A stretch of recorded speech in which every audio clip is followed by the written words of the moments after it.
And I'm Adam. Welcome to the fourth episode of This Is Not a Drill Live on Organizing Upgrade.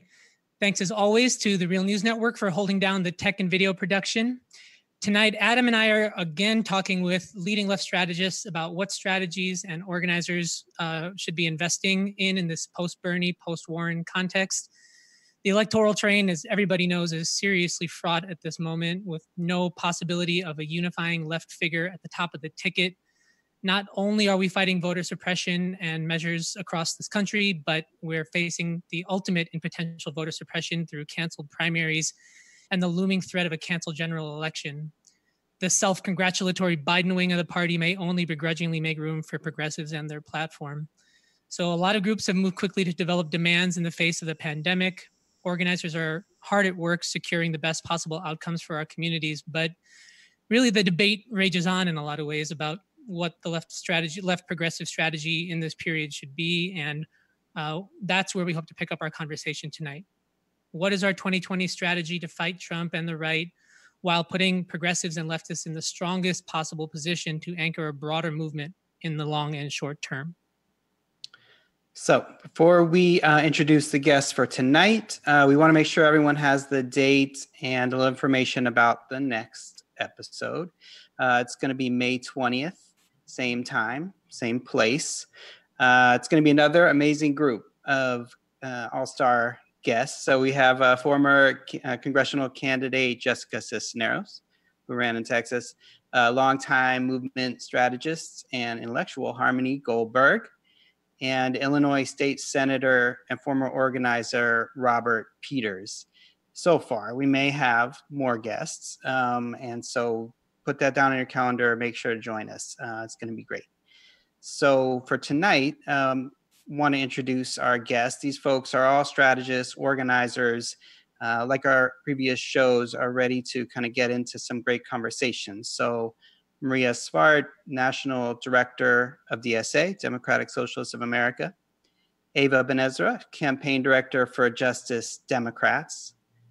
Jonathan Smucker, co-founder of Pennsylvania Stands Up, and Andrea Mercado, executive director of New Florida Majority. Thanks you all so much for joining us. And we want to remind you, we're going to ask you questions, but feel free to jump in and weigh in on the conversation as it develops. Folks online, jump in at least on your chats, the Facebook chat, YouTube, wherever you're watching this. All right, so let's start. Andrea, I want to start with you. We are still deep in this pandemic, despite what some want to say. The U.S. hit 1 million confirmed cases yesterday.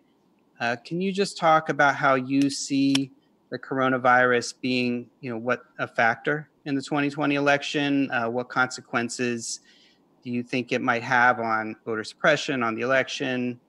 And also, in Florida, where you are, is the Democratic Party, an ally in fighting this voter suppression? Are they kind of helping, or are they almost like a target in this situation?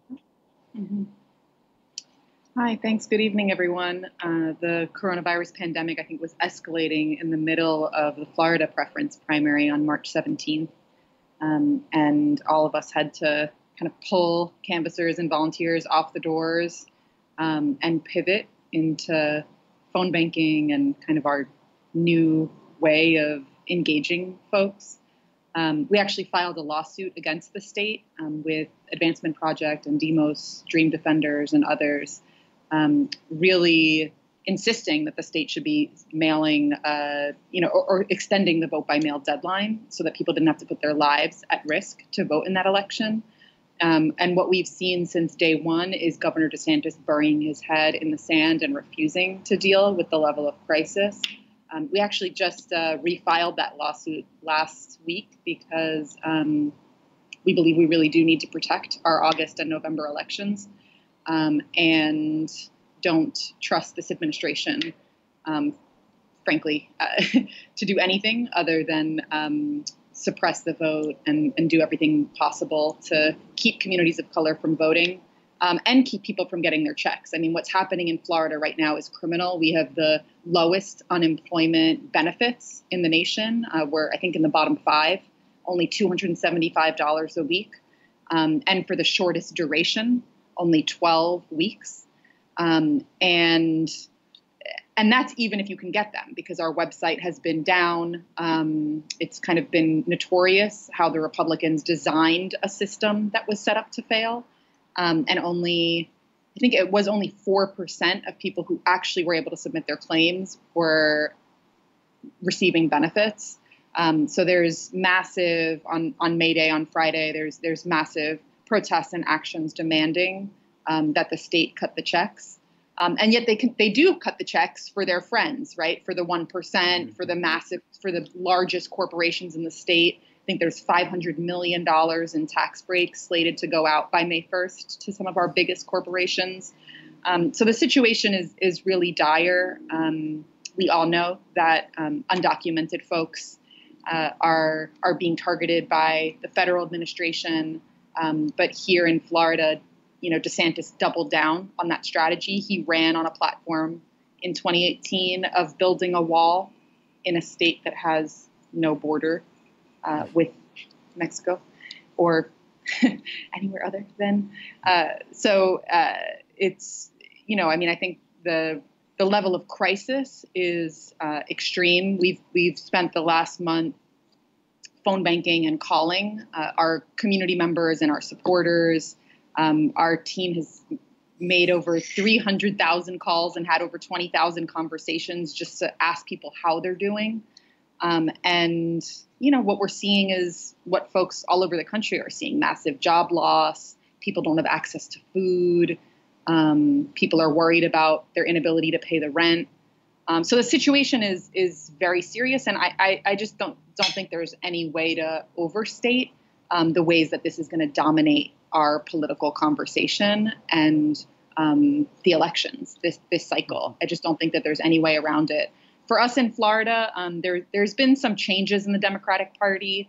There's now a commitment, a stated commitment to expanding the electorate and to, a lot of, I think, the things that we've been pushing for a long time in terms of like really focusing on those 4 million people of color and young people in the state that are eligible to vote and aren't registered, or are registered to vote and not voting.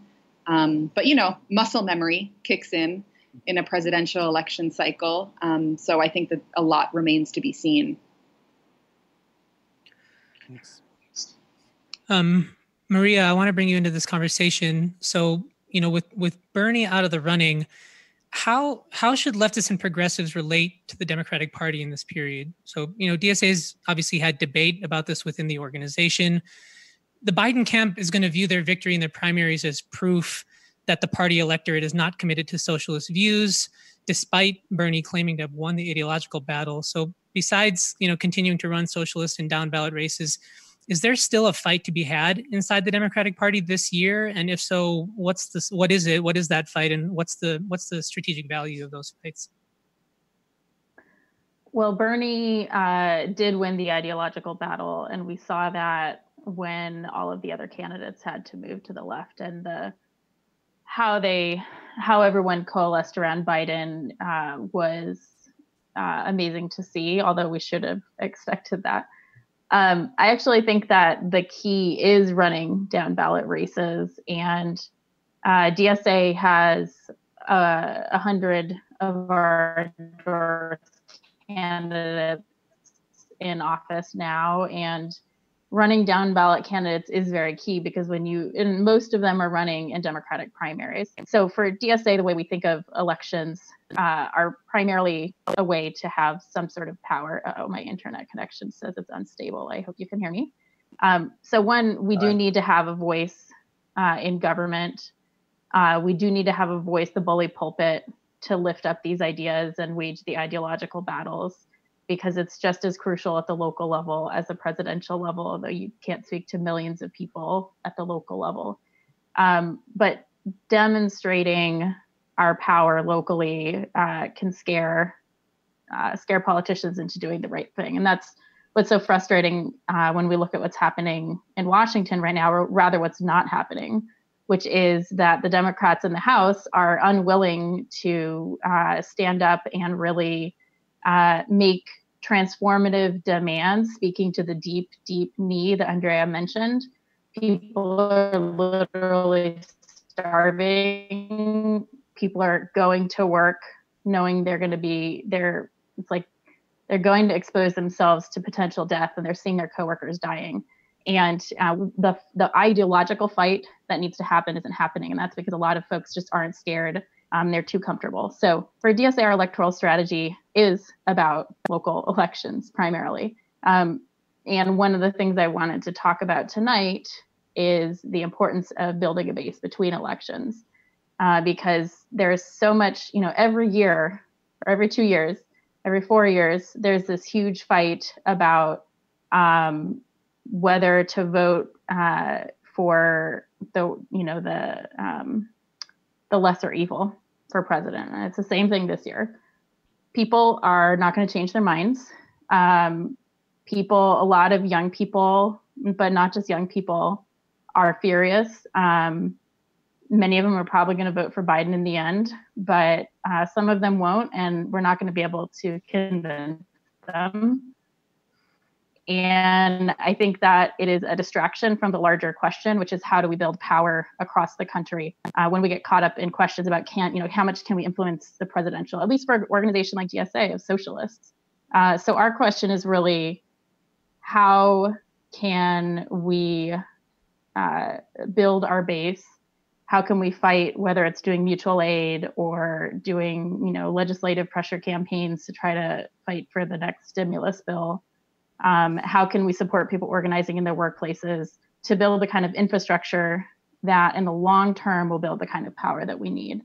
Because when people talk political strategy and talk about the formal political sphere, they're really talking about mobilizing, and we only have a few months until the election. But everybody that's an organizer knows that everything shuts down after elections, especially with a presidential. So we need people to be also focusing on building the base in all parts of the country, going into the places that we have not tried to contest against the right in decades. And that's the strategy that DSA is pursuing. It is political, but it has a much farther horizon. Thanks, Maria. Yeah, and Ava, I want to bring you in on this question because obviously, for Justice Democrats, there's a focus on congressional candidates, on moving Congress to the left, on down ballot races. Can you give us a sense of, how is the crop of down ballot candidates this year? How are those efforts developing, given the COVID crisis? How's the loss of Bernie at the top of the ticket impacting the down ballot races? And what are you thinking about is the sort of most important thing to take on this year? Yeah, big questions. I mean, to the question you just asked, Maria, also I think is really tied in. Like, how do we relate to the Democratic Party right now? We fight to make it better, I think. And Nancy Pelosi and other Democratic Party leadership might not think that the kind of intervention that JD is making in the Democratic Party is making it better. But I think that by electing folks like the Squad, folks like AOC, we are bringing in a whole bunch of new, young people of color into the Democratic Party who never saw themselves before as belonging there. And those people are going to be the base that the Democratic Party really relies on going forward in future generations. I guess I would say that we are in a moment where the political economic system is in total collapse. And the last time this happened, maybe 2008, we were not as prepared with as good of both movements, organizations, spokespeople on the elected level to wage the fight that the left really needs in order to pull off building, taking this moment and rather than turning it into one of privatization and austerity, taking it and establishing some real wins for the left. Which feels kind of like an absurd thing to be talking about right now, but I feel like we do have a responsibility to be doing that. Jessica Cisneros came really, really close. She came really, really close, a couple thousand votes. The left would have a new, vocal, proud, furious fighter standing up for them in Congress and fighting for our values. And there are still many more seats left to go. The one, Kara Eastman in Nebraska has an election in just a couple weeks, her primary. Jamal Bowman is going to be in New York, is going to be a couple weeks after that. And Alex Morse in Massachusetts is just a month and a half after that. And all of those people would stand with AOC and members of the squad and demand better recovery packages, demand louder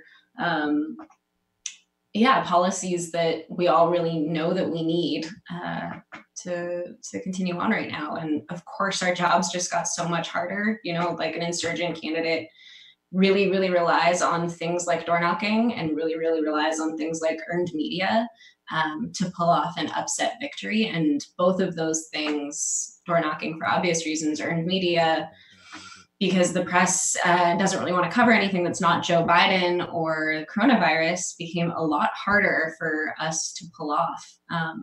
But also there's opportunities in this moment because there's no, I think, group or campaign better positioned than some of the ones that we're working with to take advantage of a time where digital organizing, distributed organizing is the only way to go. Some of these incumbents have no idea how to pull off a remote phone bank. Unfortunately, we've been training in this and mobilizing people from our lists, our communities, to pour into dialers, to pour into text banks for years now, since 2016. And I think our candidates are really well positioned to take advantage of that.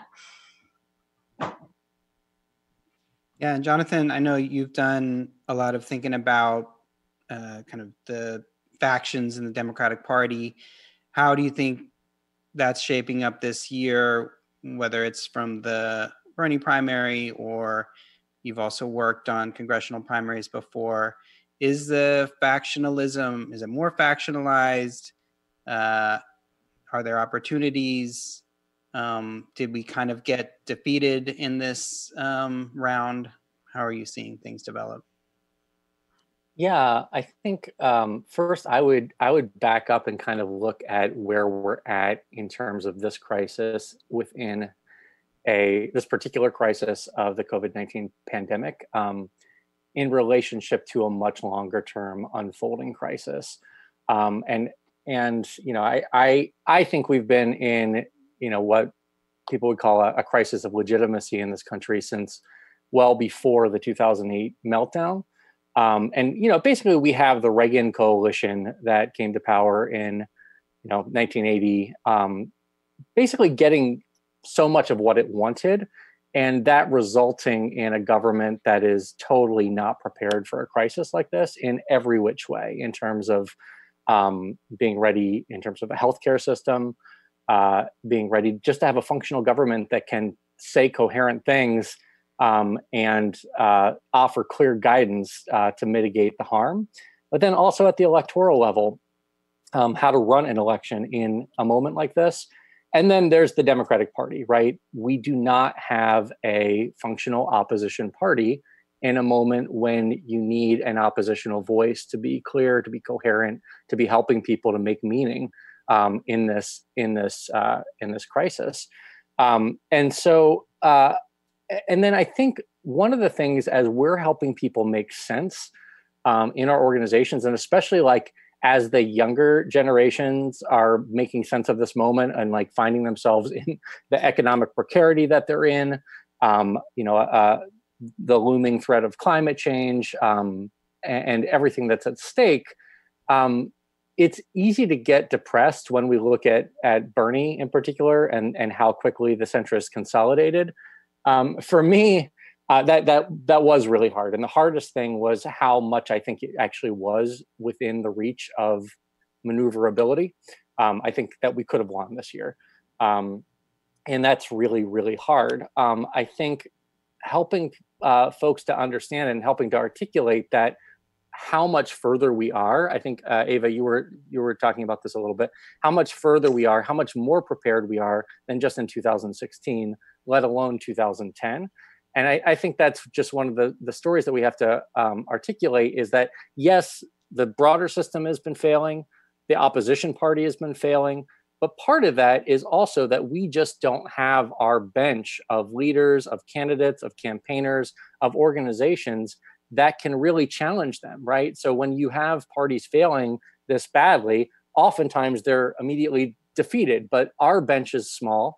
We're just really relearning those skills. And that's because we've been in 40 years of decline of progressive institutions, especially the kind of blows that were dealt to the labor movement over the past 4 decades, but all sorts of organizations. And it's only been in the past decade that we've started to reverse that people have started to flood back into social movements. And it's going to take time to build that up.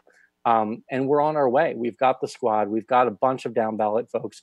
If I talk later about what we did with the Jess King race and what we've done since then, like in PA 11 and parts of rural Pennsylvania that nobody thought were contestable, we can see progress in a short amount of time, but it's going to really take time to build that up again. Yeah, if I can jump in. Go for it. Great. I think that where we are now really, the presidential candidate of the Democratic Party reflects the power of the left. And elections are mobilization moments. They're not organizing. And for decades, the progressive movement, the left and progressives have not been investing in base building at the scale that we need. We've had a real turn towards lobbying and the legal system as the strategy, and that we haven't had a theory of power that really recognizes that we need a base everywhere to fight. And we abandoned the labor movement. I say we, meaning progressives, too many progressives, certainly the Democratic Party. And I remember when I was a kid that the Christian right was on the rise, using obviously dog whistle or religious arguments to enact a racist agenda.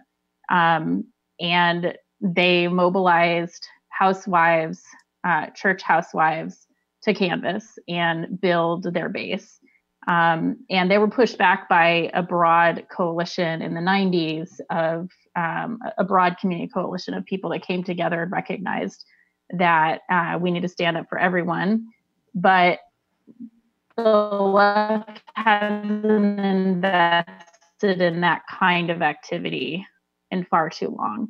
And we have really relied on Twitter in more recent years, but lobbying, sending people to Washington, not actually organizing people to recognize their own power in the system that we have, their ability to organize and scare politicians locally or organize in their workplaces. And I think trying to explain that and engage people in that kind of work so that they feel it in their bones and they begin to feel their power is what we, at least in DSA, that's what we want to do. And I agree that we're not the only ones that are beginning to do that kind of organizing again and try to expand it. But it's going to be, it's not going to work in the next 6 or 8 months before the election. It's a longer term project. So we need to be able to walk and chew gum at the same time. Well, and Andrea, I mean, you at least personally and your organization has invested in organizing in Florida for a while. I'm obviously not disagreeing with others that the left generally hasn't invested enough, but in your organizing, but I would also point out you were with an organization that ended up endorsing Warren in the primary. Like, are you seeing through that organizing the power you're building in Florida, more capacity to be, kind of challenging and building a progressive faction? How you respond to what others are saying? Yeah, no, I mean, I think I'm definitely following the conversation. I mean, there's a real gap between the power we need and the power we have. And I think we need to be real and sober around what it's going to take. I mean, nationally, there's 40 million young people and people of color that are sitting it out. And so, I mean, we need strategies that are operating at a scale so we can build the power to elect and unelect people who are not going to bat for working people. and for communities of color. And so, I think New Florida Majority, as an independent political organization that's focused on advancing racial justice in a state where the right wing has had a stranglehold on the state politics for over 2 decades, I think we're really clear about kind of what's at stake for our folks, and we see it in the level of investment in our schools and our teachers' salaries and our hospitals, and let alone the response to a crisis of this magnitude. So I think similar to what other folks has named, I think we look at the down ballot races and the places where we can win. And in 2018, we, together with some of our partners, endorsed 100 races across the state, and we won 70 of them. Now, there were some really bitter losses, statewide races that were lost with 30,000 votes, like half of 1%, in a statewide election. I think we believe in we believe in being like real about the power we have and the power we need to build and what's our strategy to get there, but also in punching up, And I think if anything, this is a moment for nobody wants to go back to normal. Like, we want to envision and push forward a new normal. And one that advances equity and addresses climate change. So I think that's like the space of how do we be audacious and be bold, but also, meet the moment. And so, I know for us on May Day, we're fanning out across 7 counties to talk to people in food bank lines and politicize. Use those moments to have political conversations with people, demanding that the state give our people what we deserve, and also providing the some mutual aid and support to folks. And I think we're going to have to, Maria said, like, walk and chew gun. Like, we're going to have to punch with 2 fists. We're going to have to try different things and experiment. But I really do believe we're organizers. We're creative. We're creative. We're resilient. Organizers are going to organize. We're going to find a way to raise our collective voices and to fight for our families and our communities. Yeah, thanks, Andrea. I think what's really powerful in what you said is that I think we all land in sort of a place of, well, the key intervention that we need to make is long-term base building. Really investing in sort of building our forces up so that we can contest in a way that we want to contest. And, at the same time, that's a slow process. And so while we do that, there's also a need to develop strategy that's sort of in touch with the forces that we have now. And some of that just, involves being audacious and punching up. I think everybody's recognized in some way the sort of need for some kind of independent organization, whether or not that organization chooses to weigh in heavily inside the Democratic Party or not, but that we need some kind of independent organization. So I'd love everybody to weigh in on this, but Ava, I want to start with you. Given that sort of one of the core dynamics of this post-2016 landscape is that so many left candidates have entered the fray. There's a lot of down ballot folks running. Maria said earlier, 100 folks from DSA alone. And there's a lot of groups that are supporting them, like Justice Democrats.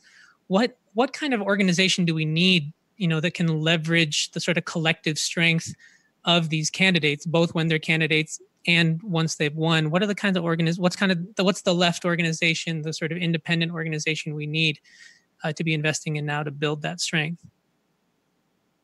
Yeah, so Justice Democrats is a PAC, which is one particular sort of organization. In the past, I worked for a political party, the Working Families Party. Before that, I was with a base building organization, an affiliate of People's Action. And I think, I feel kind of nervous and tense personally whenever the conversation tilts towards what does the left need? What is the answer? What is the one thing that's going to save us? I totally hear everybody's answers and obviously completely agree that we need to build more power.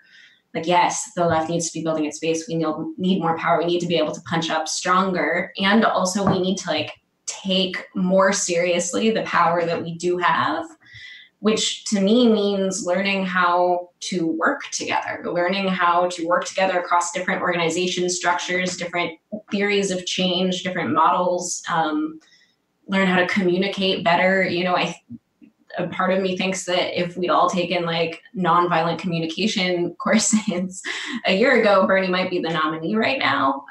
If we just learned how to kind of take seriously our role as, take seriously the power that we do have, which to me means really feeling like, hey, lives are on the line. Like it's our responsibility to figure out how to work well together.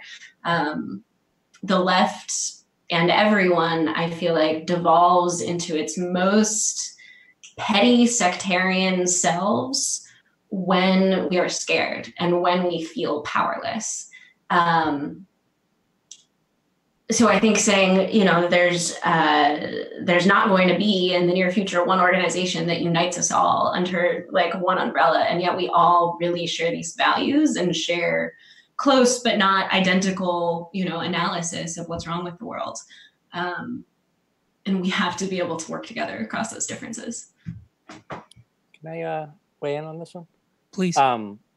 Yeah, so I'll speak for a second about the organization that I'm part of, Pennsylvania Stands Up, that has come together, actually formally launched as a statewide organization just at the beginning of this year, but came together through organizations like Lancaster Stands Up, York Stands Up, Reclaim Philadelphia, Keystone Progress, and now we've got 9 chapters across the state. And one thing that we've really intentionally been building, and that I see as a major breakthrough, I think, across a lot of organizations in the left, and it's kind of a change in the zeitgeist, is, you know, my whole life, you know, I started becoming involved in movements in the early mid 90s, and you know, it felt like a wasteland. And there was this chasm between electoral work and issue movement work, and it was like there was nowhere in between those things. And I think one of the things that happened because of the Sanders campaign in 2016 and because of Trump's election is that intuitively the chasm just doesn't make any sense to people anymore, or to a lot of people. And so there's this sense that it's like all politics, it's all cut from the same cloth. And I think it offers us a new way to think about organizing in relationship to mobilizing. Maria, you were saying this thing about electoral work is a mobilizing moment. I think I agree with that. And then also I think like we've been interestingly using these big electoral campaigns for kind of, I mean, I think we've been in search of the vehicle, right? Because it's hard to know what the vehicle is. Like labor unions are still very important, right? But they've also been under attack and you can't do it everywhere. And in some ways, I think it's almost like we've figured out, we're figuring out how to do an electoral campaign as like a social movement in electoral drag. And really taking advantage of this kind of opportunity. I think one of the things a lot of our base building organizations over the past couple of decades have gotten stuck in is this idea of like, you do this slow base building work, and then eventually you're ready for the big leagues. You're ready for this bigger moment. And I think it's more complicated than that. I think that you kind of have to do some smoke and mirrors and some fake it to make it stuff. Like you have to get some like cadre, some like polished folks to like execute really well executed campaigns that like blow things up, and they attract people in much bigger numbers than what we can do one-on-one. And then you do the base building, right? Then you like pull people into the apparatus. Then you do the leadership development. And that's hard because there's also then there's the incentive to not do that. I think electoral campaigns, often it's really hard to do that work. But I think that's kind of the balance that we've been really experimenting with in Pennsylvania over the past couple of years. And I feel like I've seen a lot of groups experimenting with that kind of, how do we pull these things together? How do we do momentum-based organizing and structure-based organizing together, if that makes sense? Yeah, what are other people think? So kind of not necessarily linear. Go ahead, Maria. Okay. I have a delay. Yeah, absolutely. I think that's one of the things that we grapple with in DSA. We have practically no staff We're a member-funded organization. We have chapters all over the country. We have a lot of people wanting to come in, and then chapters that are rooted.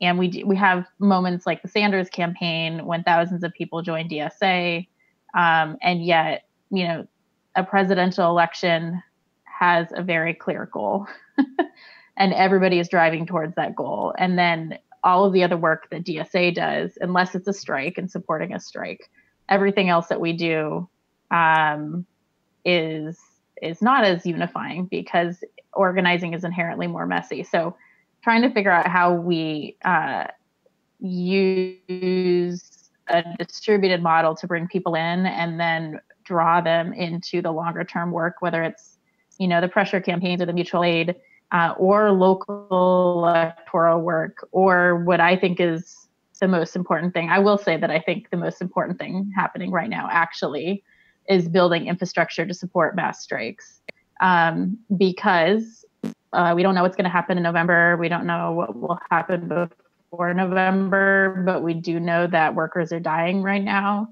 And we also know that workers are realizing that they are essential and they have power, even if individually they are put in this life or death situation. If they work together, they can stop the economy. So helping people develop an analysis, like you were just saying, where the differences between mobilizing and organizing are not as clear, when people can come in one way and engage in a different way in the future, I think is really important. And I think that's what's going to be necessary, because most Americans think about politics as formal politics. But like I said earlier tonight, I think politics is everywhere, and there are so many different arenas of struggle. So we can draw people in and then find what works. And right now, we're starting to see strikes in the logistics sector. We know workers are dying every day in healthcare facilities. We know that this crisis is not ending. We know that unemployment, you know, a lot of people aren't getting unemployment for a variety of reasons. We know it's going to be cut off eventually. And if we can support strikes and they are successful, that can have an influence on the election. So the interplay between different kinds of organizing and mobilizing and different arenas of struggle is something that we're constantly thinking about in DSA.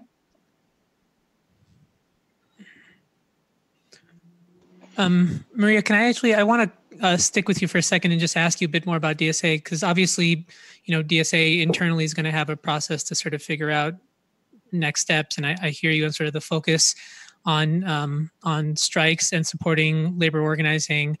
Can you tell us, like, how is it that, you know, given the huge growth of DSA, the momentum that DSA has, including after Bernie's, you know, just dropping out of the race, you know, DSA's had another bump in growth and membership. How does DSA kind of view its role as an independent organization in the broader electoral left? Like, is there a particular intervention that you think DSA is trying to make in the medium to long term? Yeah, well, I'm happy. I should explain that we're a democratic organization. People that pay dues have a vote in everything that we do. And at our last convention, the delegates who are elected by chapters, we had over 1,000 delegates, and they voted that Bernie Sanders was the only Democrat that we would endorse. And as he's no longer, you know, he's the only viable candidate that had the vision that we have.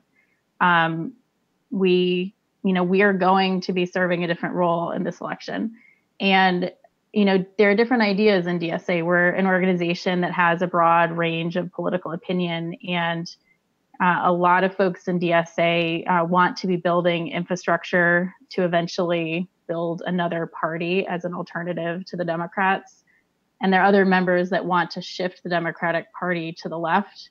And right now, that's there's space for all of those opinions in DSA.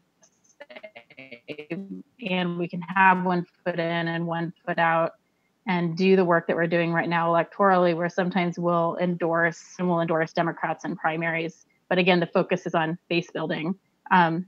So we see our role as not consumed with internal Democratic Party struggles. We have an interest in it, but our theory of power is that the working class is not organized enough. And so we work in these other, there are different kinds of organizing that we do, whether it's in workplace, whether it's community, and sometimes it's electoral. So yeah, we see ourselves as an independent organization that has not completely rejected the Democrats, but is also not completely inside the Democrats. And that gives us a certain degree of power, and the fact that we have a base that thinks for itself and acts independently when people are so frustrated with the Democratic Party. And we have credibility because we're giving people a way to be organized, but not have to, bite their tongue and vote for someone they hate every 4 years. Like, we recognize that's how people feel and that there are other ways that they can make a difference. All right. Well, that kind of brings us to a big question about what is the task for this year. And, we all don't have to agree, but when we're talking about strategy, that's the opportunity that this show is presenting, is for people to kind of make the argument for what strategy they think is most important. Andrea, you're in a very key state for presidential elections. I wonder how you're looking at what would you argue is kind of the key task for progressives and for leftists for the 2020, the rest of the election season? I think in a state like Florida, new Florida majority is clear that we're not electing saviors. We're voting for a terrain of struggle. And we've lived under decades of right-wing and authoritarian rule, and seen the ways that impacts our levels of incarceration, voter suppression, environmental, we just immigrant rights. We're getting hit on every angle. So I think we're clear that we need to vote for another, for more possibility.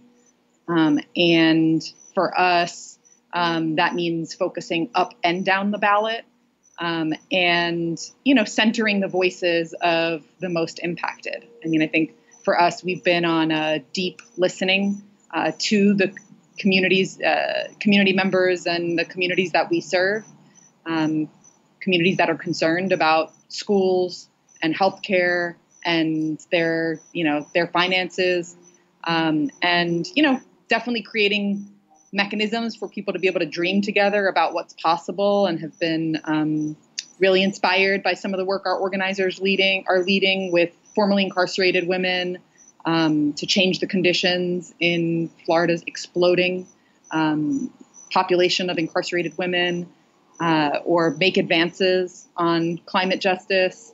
But I think for us, we believe that what is necessary is to build a coalition to defeat Trumpism, and that another 4 years of this current administration is going to do away with the gains that generations of freedom fighters and civil rights leaders made, and that we have a responsibility to shift this country to a place where other political victories are possible. Yeah, in our previous calls, we've touched on this a little bit. I think, defeating Trump has come up as, possibly the key task. But others, people are talking about it, approaching it different ways, or possibly they don't see that as a key task. What do other people think? Obviously, Maria spoke that her organization won't be endorsing, but are people seeing the danger of the right, the danger of Trump as kind of a key focus in this moment? And how can we work to defeat it, even whether we endorse or not? I can speak about Pennsylvania, which, similar to Florida, is a very key state in the presidential election. And I think I would approach this kind of quick anecdote. In 2018, in the district where I live in Lancaster in PA 11, we recruited a really outstanding candidate, Jess King, who, had she won, would basically be the rural candidate who is with the squad. And we started in an R+6 Republican advantage district, which we probably would have won. That's what our numbers came in. But midway through the race, we got redistricted. It became an R+14 district. And that was really demoralizing. But what we did is we had a mass meeting of 500 people a week after that election. And in 2019, in a off year, we flipped 5 borough councils in Lancaster County, and some of these places are 2-to-1 Republican to Democrat advantage. Allison Troy won in Manheim Township, and she ran a campaign that the establishment Dems said you can't win in a district like this talking like this. You can't go hard after the Republicans. You can't go hard after the developers. And she did, and she got more votes than any candidate in the history of Manheim Township. And so we tell that story to our base of, yes, we lost this big race, even though we may have run the biggest house race ground game in anywhere in the country that year. And that was really demoralizing, but this is a long-term thing. And I think we have to tell that kind of story right now. Pennsylvania, I don't know whether we'll be endorsing as an organization, because endorsement means a certain thing, but certainly we are determined to do our part to make sure that Trump does not win the state of Pennsylvania. And I think part of what we have to do in that is tell a story, a longer-term story that articulates our goals beyond this year to our base. Because it just doesn't work with the kind of voters that we're going to go out and just be an uncritical cheerleader of the Democratic Party and to pretend like Joe Biden is a candidate that we love, like we love Bernie Sanders. That doesn't land at the door. We actually have to tell a story about how everyday people are building power and picking a fight with an entrenched system. And we have to talk about longer term goals beyond just winning the election in order for that to become palatable. I really liked what Andrea said about voting for a train of struggle. And I think we have to be able to break that down in ways that make sense to people in our base. How are others going to describe the challenge that we face with Trumpism? And actually, just to add to the question, as people are weighing in, we're also, we don't want to forget that we have this particular terrain this year of the corona crisis, right? Where we're not even clear sort of how many doors we're going to be able to knock. We're going to have to, there may be pivot and innovations in the way we do voter outreach. And, of course, there's always the sort of looming threat of canceled elections, both in the short and long term. So how is it, how do people sort of weigh this question of defeating Trump, centering sort of a longer term vision, as Jonathan says, being clear that we're sort of fighting for a particular terrain of struggle, as Andrea says, given the sort of corona crisis? Well, I'll jump in, but I don't know if Ava wants to jump in first. So I think there is some frustration among a lot of folks with DSA. And to your point, what does it mean to endorse? For DSA, endorsing means really throwing down. And that's just something that we can't do for Biden. But, part of the reason is that Biden is such a terrible prospect. And at the same time, Trump is a neo-fascist. And I do think the prospect of canceled elections is very plausible. And that's one of the reasons that, we're continuing to do electoral work. We're building community resiliency by doing a lot of mutual aid work. A lot of our chapters are really doing solid rent or, tenant organizing, whether it's in New York, organizing for this massive rent strike on May 1st. Our chapter in Denver is doing an entire cancel rent campaign, a lot of our chapters, actually the majority, the work the most chapters are doing right now is around tenant organizing. But, and using divide and conquer. One of the reasons that DSA is so committed to supporting workplace organizing, and in fact, we have a project called the Emergency Workplace Organizing Campaign. We're also doing a separate campaign to support restaurant workers organizing and service workers organizing. The reason we're doing this is that we recognize that, the power of labor. So Trump, if we look at history, labor unions and worker organizing is such an important sector that I think a lot of progressives don't understand. But if you look at what Hitler did, when Hitler took power within a few months, first thing he did was imprison and take over all of the labor union. He imprisoned all the leaders, and he took over the offices of all the labor unions in Germany and installed state-run Nazi Party unions. And that's because what unions do is teach people solidarity, and they teach people to work together across difference. And Trump absolutely has a strategy of fear and a strategy of distraction and confusion, but his primary strategy is one of division. And Biden is falling into that, whereas people organizing in the workplaces for their very lives are countering that. So to the degree that we can support people organizing in their workplaces, to the degree that we can build the infrastructure where people, that are clapping for essential workers now, will be supportive when people actually reach the breaking point and decide to strike, I think is going to put us in a very strong position vis-a-vis Trump.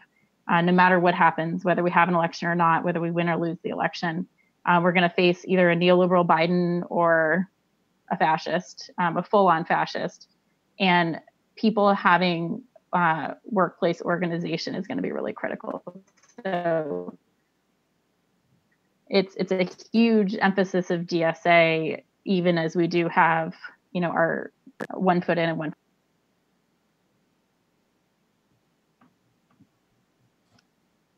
What do you think about this, Ava? I want to give you a word before we start wrapping up. Yeah, totally. Okay, I think I'm ready to answer now.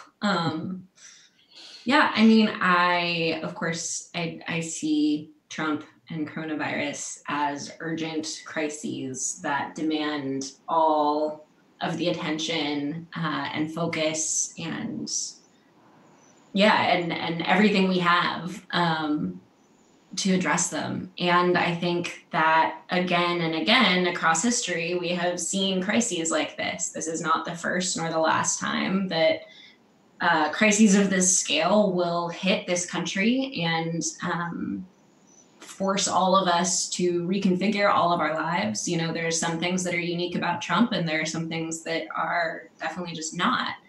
And when you see kind of the government's response to coronavirus, you can see a lot of what I imagine we're going to be able to see with global warming, right? Where there is a too slow response to accommodate the needs of capital, and then half-hearted, inadequate measures that to address the crisis that end up resulting in a lot of privatization and austerity. And so I think I personally am not interested in seeing my work or my organization's work turn towards, okay, how do we swoop in to address this particular crisis and change our mission to befit this particular moment. So what that means for me is doubling down on electing amazing folks like Jamal Bowman and Alex Morse and Kara Eastman, so that AOC isn't perceived and can't be construed as a fluke, because otherwise we're going to have a really hard time passing things like Medicare for All and a Green New Deal that we know we really need if the left can be written off, the electoral left can be written off as a one-off fluke like that. I'm going to invest in candidate recruitment, which I really see JD as playing a unique role in its focus on that. And I think we really need to scale it up across the country. And I think I'm really interested, if I was to prescribe one thing to the left, it wouldn't be organize this way or do what JD does only, but rather to try to figure out a way to build more trust. between us. And I guess coalition building isn't sexy work and it isn't fun work exactly, but to be able to have a coalition that can be aligned a lot of the time and also disagree without splitting or splintering is something that is so invaluable, and would mean that we are well poised to act on the power that we have built separately if we were able to do that. People say organizing proceeds at the speed of trust, and I really think that that's true. So engaging in, what is the key task for 2020? How about just engaging in some really honest self-reflection about our work to date and what's tripped us up, how we've interacted with each other and what we need to do to build stronger relationships. Thanks, Ava. Jonathan, in the last 90 seconds, final question to you. So, sometimes these left electoral, left strategy conversations sort of lean in a direction that's about, building the left. On the other hand, sometimes these conversations veer in the direction of organize, sort of build the mass base. And I think some of the work that you've written, reframes that question for us. And so I guess I'm wondering if you can give us an evaluation of the sort of broader left populist project. What have we learned from this electoral cycle so far this year? Is that project dead in the water this year? Is there still a role for multiracial populism in the rest of this election year or in the near future?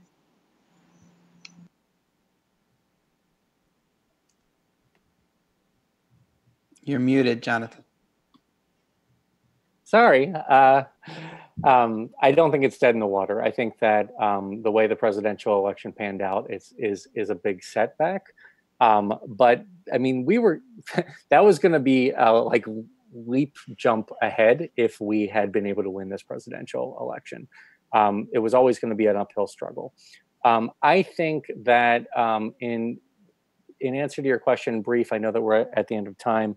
I think that this is actually that question of the relationship of building a kind of core left leadership and building the broader base and mobilizing a much bigger group of everyday working people, Black, white, brown, rural, urban, that those two things have a really that they have a very complicated relationship. And my hope is that we've been building up a core of people that kind of possess some of those organizing skills. I think that we have a job to make those organizing skills more visible. When people have the ability to understand how to mobilize people, organize people who haven't been organized before, it gives just a tremendous sense of agency.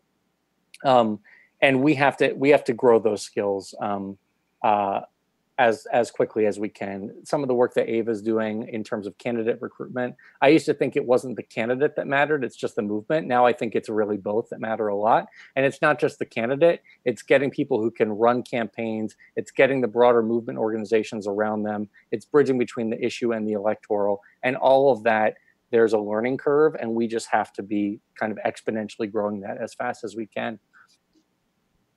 Thank you so much, Jonathan. And thank you all four of you. This was another amazing conversation.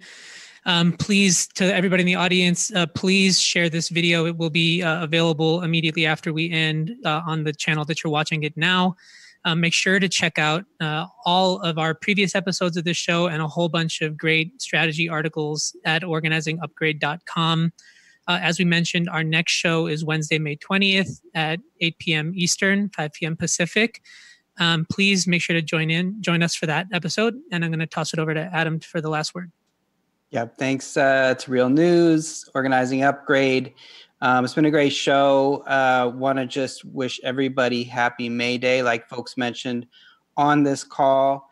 We're really setting the terms of debate and the terrain for the election that's coming in November, hopefully coming in November. So hopefully everyone can get out or safely participate in May Day protests. Feel free to post in the chat or different comments, any actions that you know that you want people to go to. And that's it for tonight. Keep fighting, keep organizing, and we'll see you next time.